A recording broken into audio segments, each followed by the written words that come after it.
하나님께서는 우리에게 늘 죄는 미워하지만 죄인들은 사랑하신다고 말씀하십니다. 그래서 될 수 있는 대로 죄인들이 빨리 회개하고 하나님 앞에 돌아올 수 있도록 하나님께서는 많은 기회를 주시고 계십니다. 주어진 상황과 환경을 통해서 자기의 연약함을 깨닫고 주님을 바라보게 하시기 바랍니다. 그래서 자기 죄를 회개하고 하나님 앞에 돌아오는 이것이 바로 하나님의 은혜라는 것입니다. 하나님의 은혜는 이렇게 소리가 없습니다. 그렇지만 언제나 모든 피조물에게 풍성한 것입니다. 해 아래 존재하는 모든 것들은 하나님의 은혜 없이는 생명을 절대 유지할 수 없는 것입니다. 그래서 하나님께서 주시는 환경을 통해서 모든 생명체들이 자라고 또 성장하고 있는 것입니다. 이런 환경에서 새와 들짐승과 사람들이 생육하며 번성하며 사는 것입니다. 우리 신앙도 이렇게 하나님의 은혜로 시작되어 주시는 그 은혜를 힘입어 이 땅에 삶을 사다가 결국은 마지막에 우리가 천국에 들어가게 되는 것입니다. 그런데 하나님 은혜 없이 번성하고 잘 되는 것은 바로 그것이 죄라는 것입니다. 죄는 하나님을 대적하여 하나님께서 주신 은혜를 원수로 갖게 하는 것입니다. 소리 없이 자생하여 또 세상을 악하게 합니다. 소리 없이 사람을 죽이며 파괴하는 것이 바로 죄인 것입니다. 그래서 죄의 원흉은 사단입니다. 사단은 죄를 통해서 우리 사람을 괴롭히고 빼앗고 죽이는 것입니다. 첫사람 아담이 사단의 미혹을 받아서 하나님께 불순종함으로 죄가 우리 인간에게 죄가 세상에 들어왔습니다. 로마서 5장 12절이 바로 그 말씀을 증명하고 있습니다. 그러므로 한 사람으로 말미암아 죄가 세상에 들어오고 죄로 말미암아 사망이 들어왔나니 이와 같이 모든 사람이 죄를 지었으므로 사망이 모든 사람에게 이르느니라 하였습니다. 죄로 인하여 모든 인간은 이렇게 마음이 부패하여서 하나님의 형상을 파괴할 뿐만 아니라 마귀의 종이 되기까지 하였습니다. 이로 인해서 모든 피조물도 저주를 받음으로 탄식하며 고통하고 있는 것입니다. 그래서 창세기 3장은 원죄의 시작과 함께 죄로 나타난 저주를 우리에게 보여주고 있습니다. 저주받은 인간이 어떻게 죄사함 받고 하나님과 교제할 수 있는가를 보여주고 있습니다. 그리고 4장에 와서는 원죄로 인하여 이제는 또 자범죄가 세상에 어떻게 나타난가를 보여주고 있는 것입니다. 죄로 인하여 하나님의 형상이 파괴된 아담과 하와가 자녀들을 낳았습니다. 이들을 통해서 죄가 또 세상에 나타납니다. 이들이 번성하며 죄도 함께 번성하게 되는 것입니다. 기대를 걸었던 가인은 하나님을 두려워하지 않았습니다. 육체의 소욕을 따라 살아갔습니다. 그래서 그의 악함이 오늘 본문에 나오는 대로 제사를 통해서 나타났습니다. 분을 품고 동생 아벨을 죽임으로 사망의 열매를 맺었습니다. 가인은 아벨과 함께 제사를 드렸습니다. 하나님은 아벨이 드리는 제사는 받으시고 자기가 가인이 드리는 제사를 받지 않게 되자 안색이 변하고 마음의 분을 품게 되었습니다. 하나님은 이것을 아시고 가인의 죄를 지적하며 회개할 기회를 주셨습니다. 6절과 오늘 본문의 6절과 7절을 한번 읽어보면 여호와께서 가인에게 이르시되 너가 분하여하면 어찌 됨이며 안색이 변함은 어찌 됨이냐. 너가 선을 행하면 어찌 낯을 들지 못하겠느냐. 선을 행하지 아니하면 죄의 문에 엎드려 있느니라. 죄가 너를 원하나 너는 죄를 다스릴지니라 했습니다. 하나님은 죄는 미워하시지만 죄인은 사랑하십니다. 그렇기 때문에 죄로 망하는 것을 절대 원하지 않으시는 분이십니다. 그래서 이렇게 가인을 찾으시고 그의 죄를 지적하여서 회개할 기회를 주셨습니다. 사람은 자기가 하는 것이 죄라는 것을 모르면 계속 그것을 행함으로 죄를 짓게 되는 것입니다. 그것이 죄라는 것을 알면 죄를 멀리하기 때문에 죄인들에게는 그래서 율법이 필요하다는 것입니다. 그래서 여호와 하나님은 이스라엘에게 율법을 주어서 죄를 알게 하셨습니다. 율법이 없는 이방인에게는 이제 율법 대신에 양심을 통해서 죄를 깨닫게 하셨습니다. 로마서 7장 7절 말씀입니다. 율법으로 말미암지 않고는 내가 죄를 알지 못하니 곧 율법이 탐내지 말라 아니하였더라면 내가 탐심을 알지 못하였으리라 했습니다. 그리고 로마서 2장 14절 15절도 읽어보면 율법 없는 이방인이 본성으로 율법을 율법의 일을 행할 때는 이 사람은 율법이 없어도 자기가 자기에게 율법이 되나니 이런 사람들은 그 양심이 증거가 되어서 그 생각들이 서로 혹은 송사하며 혹은 변명하여 그 마음에 새긴 율법의 행위를 나타내느니라 했습니다. 그래서 모든 사람들이 제 아래에 있는 것입니다.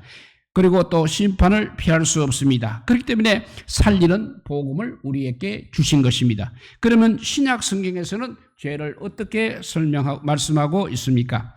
요한복음 16장 9절은 이렇게 말씀합니다. 죄에 대하여라 함은 저희가 나를 믿지 아니함이라. 믿지 않는 것이 죄라고 했습니다. 로마서 14장 23절은 믿음으로 쫓아하지 아니하는 모든 것이 죄라고 했습니다.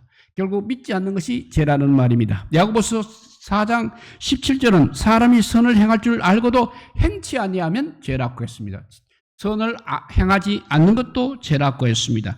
요한일서 5장 17절입니다. 모든 불의가 다 죄로 돼 사망에 이르지 않은 죄도 있다고 했습니다.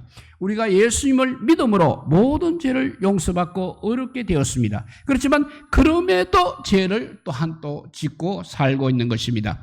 육체에 남아있는 죄성으로 인해서 우리에게는 항상 악한 생각들이 계속해서 나오고 있는 것입니다. 그리고 세상 것에 유혹을 받음으로써 또한 죄를 짓고 있는 것입니다. 로마서 7장 19절 20절 말씀입니다. 내가 원하는 바 선은 행하지 아니하고 도리어 원하지 아니하는 바 악을 행하는도다. 만일 내가 원하지 아니하는 그것을 하면 이를 행하는 자는 내가 아니요 내 속에 있는 죄니라 라고 했습니다. 그러면 이 죄의 유혹을 받을 때 우리는 어떻게 다스려야 하는 것입니까? 첫째, 나는 죄에 대해서 죽은 자라고 반드시 외쳐야 합니다. 나는 죄에 대해서 죽은 자라고 외쳐야 합니다. 로마서 6장 11절입니다. 이와 같이 너희도 너희 자신을 죄에 대하여 죽은 자요 그리스도 예수 안에서 하나님께 대하여는 살아있는 자로 여길지어다 라고 했습니다. 그리고 두 번째는 자기를 부인하고 성령으로 육체의 행실을 쳐서 복종시켜야 합니다. 로마서 8장 13절 말씀입니다. 너희가 육신대로 살면 반드시 죽을 것이로되 영으로서 몸의 행실을 죽이면 살리라고 했습니다. 그리고 세 번째는 성령의 도우심을 구해야 합니다. 갈라디아서 5장 16절입니다. 내가 이르노니 너희는 성령을 따라 행하라. 너희는 성령을 따라 행하라. 그리하면 육체의 욕심을 이루지 아니하리라 했습니다. 그래도 죄를 지었을 때는 반드시 자기 죄를 자백하고 하나님의 긍휼을 구해야 하는 것입니다. 죄의 유혹을 받았을 때 세 가지 일을 꼭 하시기 바랍니다. 나는 죄에 대해서 죽은 자라고 외치시기 바랍니다. 그리고 자기를 부인하고 성령으로 육체의 행실을 쳐서 복종시키시기 바랍니다. 그리고 반드시 성령님의 도움을 구하시기 바랍니다. 하나님은 가인을 사랑하여서 죄를 경고하였습니다. 그런데 가인은 어떻게 했습니까? 8절에 보면 가인이 그의 아우 아벨에게 말하고 그들이 들에 있을 때 가인이 그의 아우 아벨을 쳐 죽이니라 했습니다. 가인은 형으로서 동생을 사랑하고 보호해야 할 책임이 있음에도 불구하고 도리어 아벨을 시기하여 죽였습니다. 그 죄를 숨기려고 시체까지 유기하였습니다. 요한일서 3장 12절 말씀입니다. 가인같이 되지 말라. 그는 악한 자에게 속하여 그 아우를 죽였으니 어떤 연유로 죽였느냐. 자기의 행위는 악하고 그 아우의 행위는 어려움이라 했습니다. 하나님께서는 그래도 이런 가인을 찾아주시고 그에게 물어보았습니다. 9절에서 10절입니다. 여호와께서 가인에게 이르시되 너희 아우 아벨이 어디 있느냐? 그가 이르되 내가 알지 못하나이다. 내가 내 아우를 지키는 자니까. 이르시되 너가 무엇을 하였느냐? 너의 아우의 핏소리가 땅에서 나에게 호소하느니라 했습니다.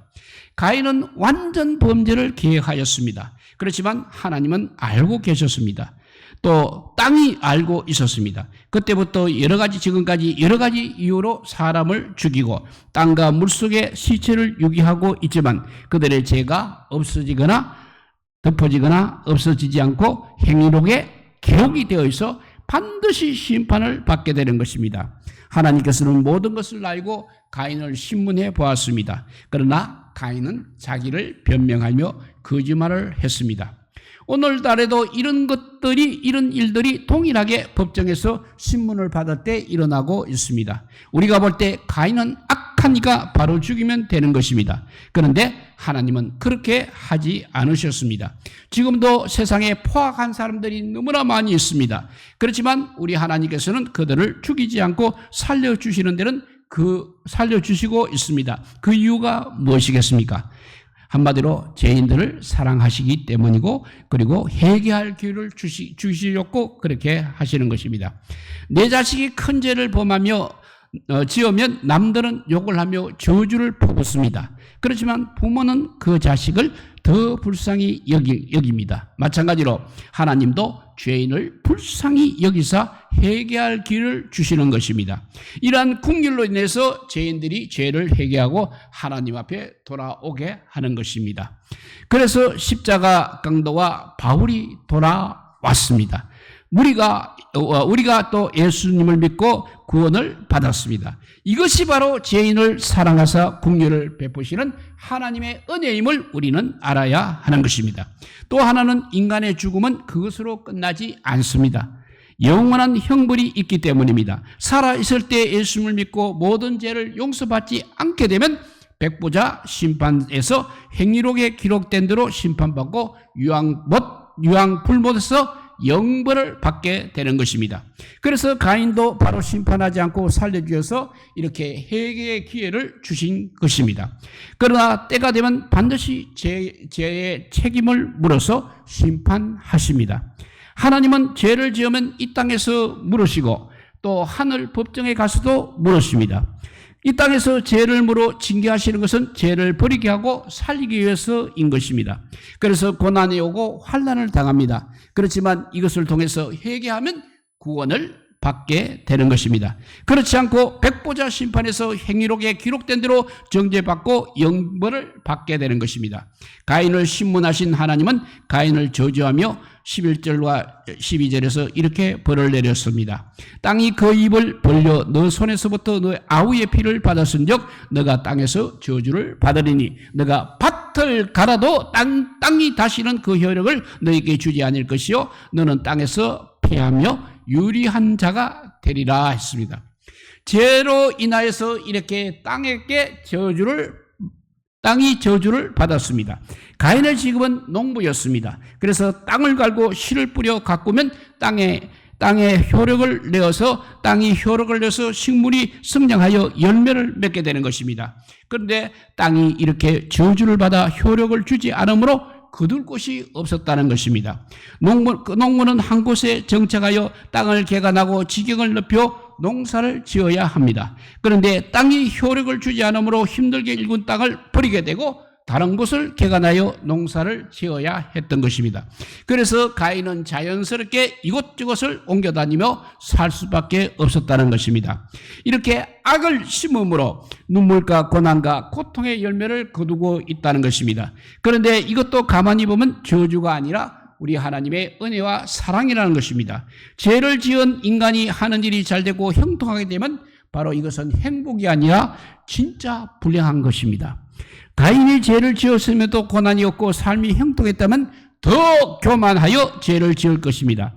갈수록 양심이 화인을 받아서 회개할 기회를 전혀 찾지 못할 것입니다. 그러나 삶이 그래도 힘들고 어려워지게 되면 이것이 죄의 대가임을 깨닫게 되고 죄를 버릴 수 있기 때문입니다. 당하는 고난으로 인해서 자기의 연약함을 알고 하나님을 생각하게 되는 것입니다. 그래서 집을 나간 탕자처럼 자기 죄를 깨닫고 하나님 앞에 돌아오는 것입니다. 하나님께서 가인에게 유리하는 삶을 주신 것은 그를 사랑한 우리 하나님의 긍휼이었던 것입니다. 마지막 14절입니다. 가인은 하나님으로부터 죄벌을 선고받고 두려워했습니다. 그 이유는 유리하는 자가 됨으로써 하나님을 뵙지 못할까 함이라고 했습니다. 사람들이 또 자기를 죽일까봐 두려워했습니다. 이것이 바로 죄를 지은 인간의 모습인 것입니다. 그래도 하나님께서는 가인을 사랑하사 특별한 표를 주어서 아무도 가인을 해하지 못하게 하므로 다른 사람도 살인죄를 짓지 못하도록 죄의 확산을 막아주셨습니다. 이렇게 해서 가인의 육신의 생명은 보장이 되었습니다만 그렇다고 해서 영생까지 보장된 것은 아닌 것입니다. 영생은 반드시 우리가 죄인임을 고백하고 예수님을 나의 구주로 믿고 영접함으로 얻는 것이 영생인 것입니다. 하나님의 자비를 받은 가인이 해야 할 일이 무엇이겠습니까? 자기 죄를 깨닫고 하나님 앞에 돌아와 믿음으로 속죄 제사를 드리는 것입니다. 그리고 믿음으로 이제부터 거룩한 삶을 살아가는 것입니다. 이것이 바로 진정한 회개인 것입니다. 예수님을 믿음으로 모든 죄를 용서받고 어렵게 된 우리가 해야 할 일 또한 무엇이겠습니까? 하나님의 사랑을 알고 진심으로 하나님을 사랑하며 말씀에 순종하는 것입니다. 그리고 구원의 자를 높이 들고 감사로 예배를 드리며 회개에 합당한 삶을 사는 것입니다. 아직도 죄 가운데 있는 영혼들을 불쌍히 여기며 기도하고 전도하는 것입니다. 이것이 우리를 구원하신 하나님의 은혜를 보답하는 것이며 영생을 누리는 길임을 우리 모두 깨닫고 앞으로의 남은 삶은 정말 회개할 기회를 절대 놓치지 않고 회개하여서 영원한 하나님 나라의 백성이 되시기를 우리 주님의 이름으로 축복드립니다. 기도하겠습니다. 사랑의 하나님 감사합니다. 이제 사탄이 너무나 세력이 강해서 이제 아버지 우리가 꼼짝할 수 없는 세상이 눈앞에 보이는 듯합니다. 이럴 때 전부 아버지 사탄 편에 줄을 서고 있습니다. 참 어리석은 사람들입니다. 아무리 주님께서 사랑을 베풀고 긍휼을 베풀어도 돌아오지 않는 사람들이 더 많아지고 있습니다. 그래서 세상은 더 피폐해지고 있습니다. 이때 그래도 우리가 이 저녁에 아버지 올라와서 기도하며 찬송하며 예배드림으로써 주님의 그 크신 사랑을 받는 저희들 되게 하여 주시고 정말 주님을 나의 구주로 믿고 영접함으로써 정말 진정한 회개를 하는 저희들 되게 하여 주시옵소서. 마지막 때 그래도 주님께서 우리를 귀하게 서시기를 간절히 비옵나이다. 그래서 주의 나라와 그의 의를 먼저 구할 때마다 이 모든 것이 더해지는 역사가 우리 성도들 위에 항상 있기를 간절히 빌고 원하오며 우리 구주 예수 그리스도 이름으로 기도드리옵나이다. 아멘. 찬송가 268자입니다.